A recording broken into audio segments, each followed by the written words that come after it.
Sa tala ng pamunuan ng PITX, tumaas sa mahigit 191,000 ang bilang ng mga pasahero kahapon kumpara sa naitalang lampas 174,000 na pasahero noong Holy Monday 2025. Sa nakalipas na 9 na araw kung kailan unti-unti nang nagsiuwian ang mga magbabakasyon ngayong Holy Week, umabot na sa mahigit 1.6 million ang bilang ng mga pasaherong nagtungo sa PITX. Ang magkasintahan na sina John Philip at Charmaine kasama ang kanilang kaanak, alas 2 ng madaling araw umalis ng Cavite. Inahabol po namin yung birthday ng lola namin sa Auno po. Tapos pinili po namin kasi first trip para po maaga-aga makarating. May baon po kaming gawa-gawa po na brownies po, tsaka crinkles, pang pasalubong po sa kanila po. Excited po kasi isang beses sa isang taon lang po na pupunta sa probinsya po. Magbubundok din po kami. Mula rin sa Cavite si Adven na babiyahe naman patungong Mindoro.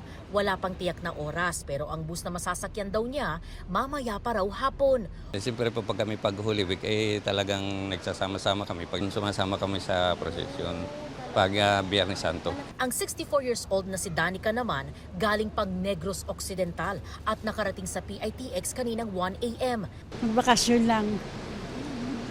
Sandali lang yun, 3 linggo at.